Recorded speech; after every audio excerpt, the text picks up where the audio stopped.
Hey guys, Thomas from Team Sakurasou here, coming at you guys with another Yu-Gi-Oh tier list. As you guys know, we've had the ban list for about a week or so now, and while we haven't had that many events since then, we definitely see how the format is a lot different, and I'm coming at you guys today with a Yu-Gi-Oh meta tier list. Now, there's one disclaimer I need to say before I get into it, is number one, I am posting this off the set Age of Overlord, so once we get that set, because a lot of decks will go up and down this tier list based off that, so I am going off this tier list like we have that set. I mean, we already know everything that's in it anyway, and we've already seen builds and all that, so that list is that set's basically perfected at this point. Number one. Number two, since it's the beginning of the format, I could be a little wrong about these picks, so let me know in the comment section below if you agree, you disagree, if I missed something, all that, and we're just gonna get right into it. Just make sure to smash that like button, subscribe. If you're buying any cards off TCG Player, please use my link down in the description below.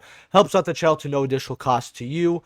And if you guys are looking for Yu-Gi-Oh merchandise like sleeves, over sleeves, binders, deck boxes, go check out my sponsor Tapio Cards in the description below. You can get 5% off your purchase with code SAKI. Again, everything in the description below. Thank you all my YouTube channel members. Consider being a YouTube channel member. I actually changed the channel member perks, so you guys might like that. Go check that out.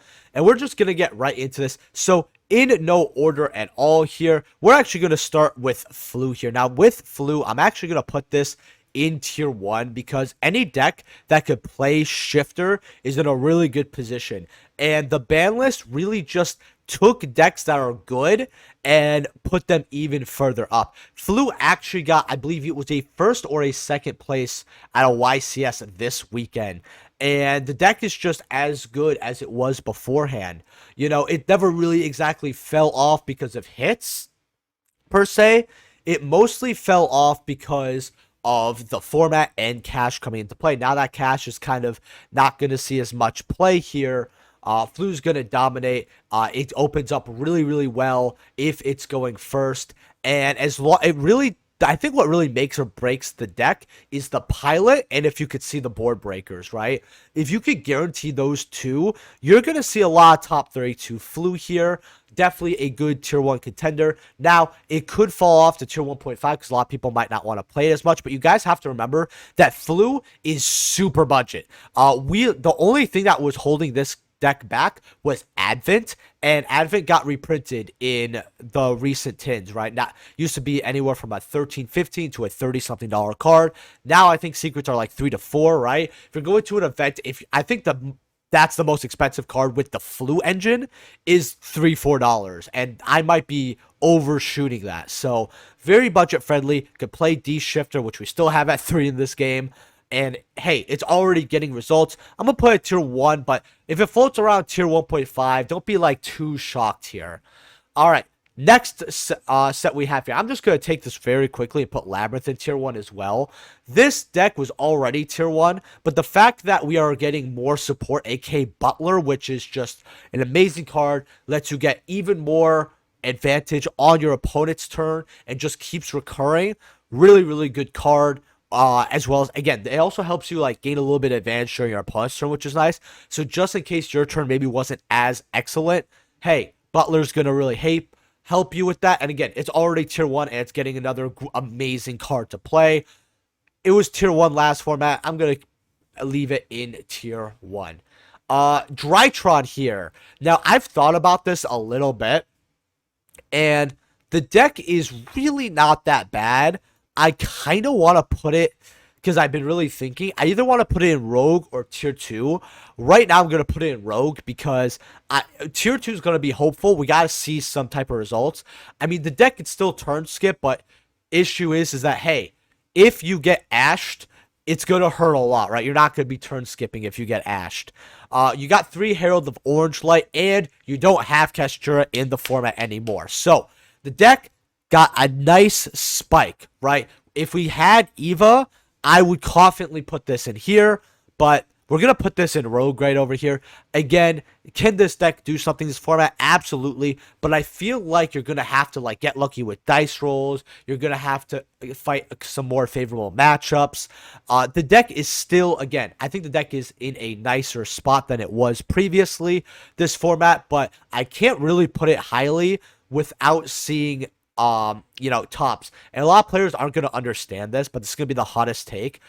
Potential is a lot different from, walking that walk, I'm going to say, right? If you have potential, but you're not giving the results, it's hard to put your deck a lot higher.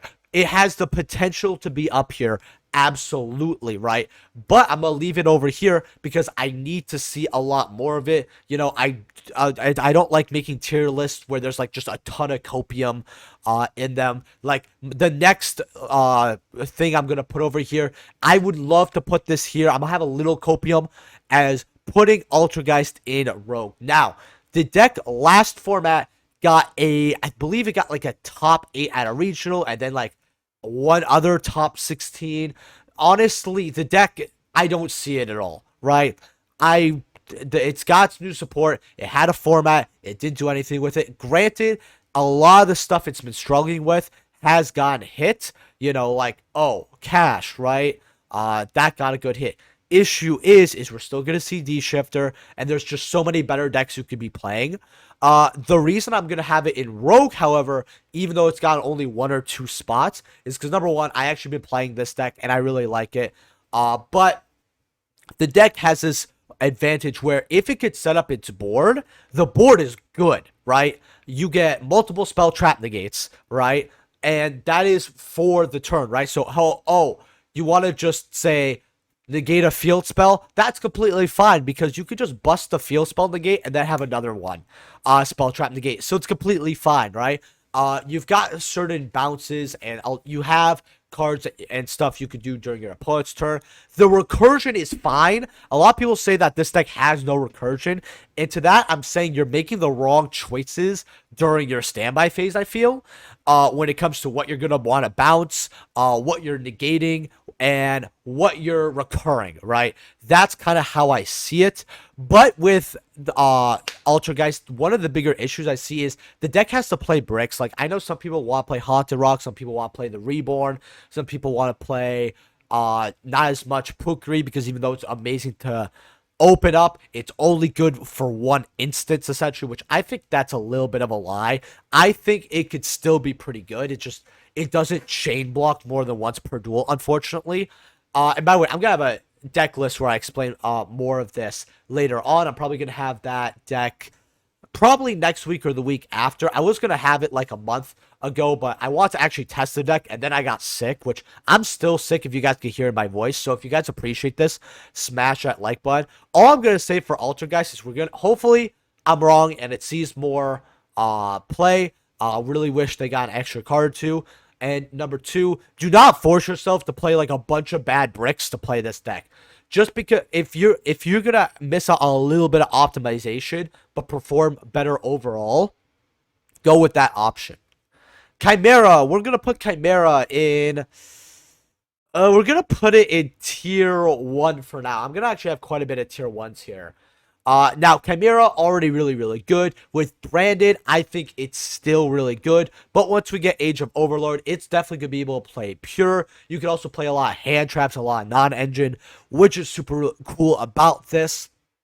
And, yeah, overall, not bad at all. I really don't know what I have to say about Chimera, but it's really, really good. I still think that Branded Chimera, because it doesn't have here, if I had to put Brand Chimera somewhere, probably be maybe tier 1.5. I think during Age of Overlord, we're actually gonna put Chimera in 1.5 maybe because of that. Now we're gonna put in 1. It's just too good. Once we get Age of Overlord here. In the format, and you're gonna see this being played quite a bit, especially because a lot of brand players are gonna jump to this, and we have a lot of brand players out there, and we're just gonna go to Brandy here. I don't know why they chose this icon out of all of them. We're gonna put this in tier 2. The deck is, if you want to play Chimera with it, it's a lot better, but then you could also just play Chimera, which is a better option. The deck still loses to Ashhard and other decks hard, but it's a very good contender, especially because you could get gimmick puppet lock still, which I don't know why Konami didn't just want to ban that off the rip, but hey, you could still do that, and it's going to be a very popular deck still, but gonna leave it in tier 2 for now just because there's better options. That's kind of why. It's gonna have a lot of representation though. Do not be looking at me with the side eye if you see this in like a top 8 once, because it's gonna have, you have a lot of players who have been playing the deck for years at this point, who have perfected it. They're on top of the next build, they love it, and there's a lot of people who just want to play it just because they love the deck, right? At the end of the day, people aren't going to like what I'm about to say here, but some decks will become meta relevant just because people don't want to put the deck down. Like, they refuse to because they really, really like the deck, and they're going to call it a day. All right, Dragon Link, tier 1.5, confidently. Now, Dragon Link is still a good deck. This last ban list, they've actually got away scot-free, in my opinion, because no matter how much you hit Dragon, it bounces back, and I would say you had probably the lightest hit, if you even want to consider Bestials a hit, for Dragon Link, and this one Nats, right? So I know some people are like, oh, well, it's tier 2. Oh, it depends on the pilot. Look, the deck, like, literally, I've seen idiots pilot this deck and have great success, right? So, unfortunately, Dragon Link players are still going to be taking 10 minutes during turn 1, just so you can evenly match them. So, yeah, that's all I really got to say. Pearly, now, people aren't going to like me about what I'm about to do here. I am sorry. We're going to put Pearly in tier 1.5, not tier 1. Number 1, I think these decks right here are a lot better to play. Now, Noir is a super strong deck, but people are or a super strong deck, super strong card, but people are still playing Kaijus and other cards against Pearly. Like, people are even playing XYZ Encore, a card that is, I would just rather have Gamma Seal. Like, that might just be me, but if I'm facing Pearly, why don't I just have Gamma Seal? That's kind of the issue with this deck. As well as, you know, when you get your like your stuff hit, like if you get Ash at the certain time, because this deck, if you get hand trapped at a specific point, your end board is gonna hurt. You can still keep playing, but you're gonna be like, oof, right? The limit doesn't help this deck at all, and I think that's why you're seeing other decks perform better than Pearly, even though Pearly's still really good. Again, tier 1.5 post Age of Overlord. That's how I'm gonna say it. Then we're gonna have, let's see what else here. So we're actually gonna speed things up a little bit here. Synchro, the boards aren't that great at the end of the day. Unfortunately, it has a big recursion problem. People know where to hit it. People have been knowing how to break this deck for months, and it's just not doing that great. I'm not going to put it at locals at best. I'm just going to put it at rogue. I'm going to do the same thing with Gold Pride Punk here. I know that a lot of people are playing it. Whenever I've heard about my friends going to events, they say, hey, I keep running into this deck and all that, but it's just not good enough, and Age of Overlord is not going to help. Granted, at least Castor is out of the picture. If you want to put this at tier 2, fully understandable. Then we have Dark World. Now, Dark World is such a fun deck to play, but the issue is it gets hit by Droll way too hard. It gets hit by Shifter. You cannot play this through Shifter, right? You cannot see Dark World. It's very hard to see it in a top 32. And because of that, it's not a bad deck. I'm going to put it at Rogue, but this is like probably, it's a deck you shouldn't take at an event for sure, right? Like, I think you're better taking like any of the, even Altergeist, probably at an event more than Dark World. Again, once Droll is out of the picture, or they like hit Shifter, sure, but just, you're gonna lose games that and you have no control over, and you're gonna have to accept that fact if you decide to pilot this deck. That's how it is at the end of the day. Now, Mandamin, a lot of people are saying that this deck is garbage, right? And I get that it hasn't had the success, but new Synchro and Age of Overlord, a lot of people are going to sleep on this deck, and it's going to have a lot easier of a time this format as well. Granted, it's hard to play through certain hand traps with this deck. I will personally put this in a tier 2 spot post Age of Overlord. If it does not do well post that set, you could consider this rogue, but people are still experimenting with this deck. Like, we're still seeing new builds of this deck every day. I don't think Mandamin has hit its full potential yet, And so I'm going to give it a tier 2 status. We post Age of Overload. You got a new batch of support, and you got some time to be more innovative with the deck. We never know when a random card is just going to crack the deck. Oh, let's just get this out of the way. We're going to put this in tier 1 as well. Unchained was a tier 1 deck last format. It was getting like 7 to 10 top spots out of a top 32. And that was, again, when we had a Rise Heart. Without a Rise Heart here, deck just got a lot better, right? So, yeah, tier 1 for sure. If you want to say maybe even the best tier 1, I'm not going to put these much in order, by the way. That's just way too much work. But, yeah, but I will say Unchained's probably at the top here with, Lab up there with, like, Chimera, right? Flu's kind of at the bottom. Infernoble, I'm going to put this in... Can't put it in Rogue because it's better than all the Rogue decks. I'm going to put it in tier 2. It's a good combo deck. It does suffer. But in the right hand, it is quite good. Not really much to say about Infernoble besides that. Then we're going to have Rika Sunvalen here. I'm going to put this in 1.5. I think Rika Sunvalen, after I've like really seen it, because it gets a lot of top 8 representation, top 16, but it doesn't have many spots, yet you've been always seeing this deck. And what I've realized about this deck is that it is a deck that is amazing if it's piloted by the right person. It's probably one of the most skillful decks we have right now, and while it's still a fantastic deck, and again, the list didn't hurt it. If anything, it just hurt a bit of its contenders. But put it in tier 1.5, it is a deck that you have to put hours of testing in.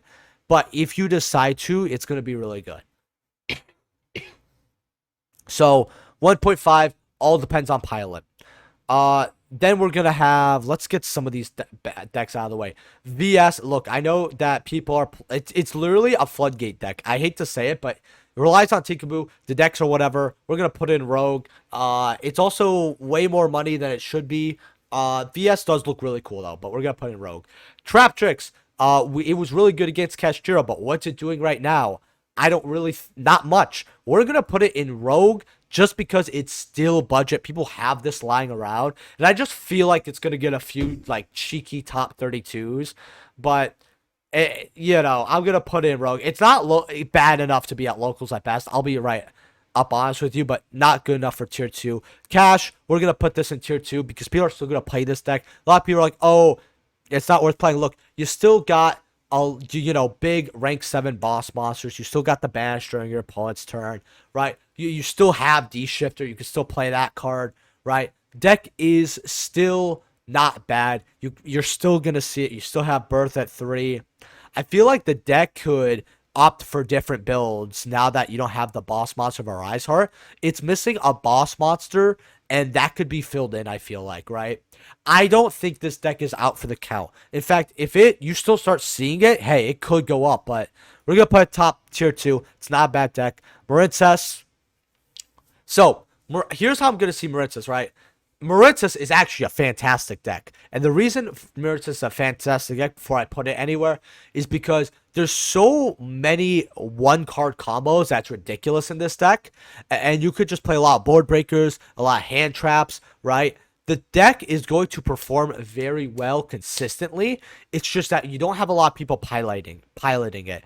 It's tier 2, but if you can get a lot of players learning this deck and actually playing it at an event and having confidence, it's easily a tier 2 deck by far. It's really good, actually. Like, I've seen it piloted by very good players, and if you put the effort in, it's a great deck. But there's a lot of players that they're not playing the deck optimally. Like, they're playing it with like way more Marincess cards than they need to because they're so scared they're not going to have the one card. It's kind of ridiculous. Salad, I'm gonna be honest, I hate this deck. It kind of sucks. I get that it has some support here, but like I'd rather play anything else. Sky Striker, I love this deck a lot, right? I really do, but you're not going to see this deck much. It's probably Rogue because players are still going to be playing it, but these two are these three are really at the bottom, right, closer to here, but I can't put them at like you're on some copium. But Striker is just it needs a lot of the cards out of the format. Withdrawal and everything, like I wouldn't take this to an event. unfortunately. Then you got Mathmech here. We're just gonna put this at tier 2. You still OTK. It's still great. Sprite. I don't care what people say. I'm going to put Sprite, and I'm going to put the Live Twin. Wait. Where's Runic in this? Okay, we're gonna talk about Runic after this. So Sprite as a deck is still really, really strong. You want to play it with like Sprite Runic for hire or Sprite for hire Runic, something like that. That's the same thing. Deck is still really good, still sets up a lot of great boards. I think that Sprite is still really good. Now, Runic for hire, because it's not here, I would put in tier 1.5, and anything like Runic based, I put between tier 1 and tier 1.5.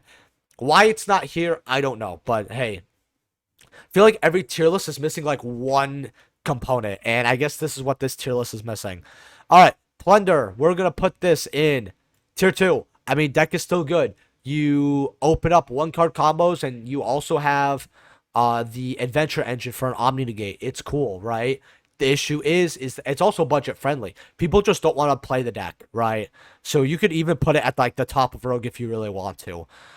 Rescue Ace, we're gonna put this in tier 1.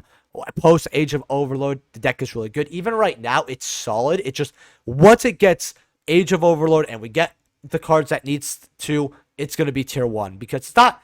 Rescue Ace, I'm missing the word off the top of my head, but it's getting something else that you play it with, and it's fantastic. I've seen boards, I've seen plays, it's amazing. Tier, we're gonna put this in 1.5. I really love, by the way, how copium some people are. How tier limit had 7 limits technically and a ban, and people still think that we should have Kit Kalos back. You're smoking crack, okay? There's no other way to explain it, all right? Get your head out of your ass. I never want to see Kit Kalos off the list. Now, tier, still really good, all right? As long as your mills are good, hey, it's great, right? I've seen what the deck could do, and I really hate how this deck is still meta relevant. I hate it with every fiber of my being. Now that we don't have a Rise Heart, this deck, and especially with the Bystials hit, deck went up a tier, right? No pun intended, by the way. It's also pretty good against Unchained as well. Like the matchups are definitely favoring it quite heavily. I hate that I have to see this deck still. It's really unfortunate. Sword Soul has a fine matchup against a lot of decks here, if I have to be honest. But there's just so many better things you could be playing. I'm going to put it at the bottom of tier 2 because I still think you're going to see this deck. But it's just so lackluster. You know what? I'll be honest. Yeah, we're going to play Rogue. Never mind. You would just rather be playing a lot of other decks here in the format that are just a lot better and some of them more budget friendly, right? I think that Sword Soul could still like snag places in top 32, but it's gonna how should I say this? It's gonna need to win dice rolls, I'm gonna say, and the person who wins with Sword Soul could have won with a different deck. That's kind of how I'm gonna see it. But with that being said, this is the list right now. If you guys want to chime in, let me know what you think of this deck. Hey, if I'm right, if I'm wrong, because every time I do a tier list, people, oh, by the way, real quick with Rescue Ace, my last tier list, I put it in 1.5, and a lot of people were upset at me with that. Like, that was the biggest gripe, and guess what? Not many top 32s, buddy. I probably even should have put that in tier 2, but with Age of Overlord, tier 1, right? I even said it in the last list, right? Tier list, but point is, I want to know what you guys think in the comment section below. Obviously, this tier list is not set in stone because, hey, format is quite new, right? And once we get Age of Overlord, we're going to see some more things up and down, right? The thing I'm really trying to think, like really kind of in between here, if you guys want to know, is a little bit of Flu, a little bit of the tier 1 and 2s. The Rogues, I'm like kind of fine with, but leave a like if you guys enjoyed. Subscribe if you're buying anything off TCG Player. Please, my link down in the description below. If you guys want to support the new sponsor, which is Tapio Cards, and you want to get yourself some deck boxes, you want to get some Edison merchandise, you want to get some keychains, right? Some sleeves. Go check them out. You get 5% off using code Saki. It's in the description below. They have some other cool stuff too. Just go check it out, and I will see you guys in the next video. Peace.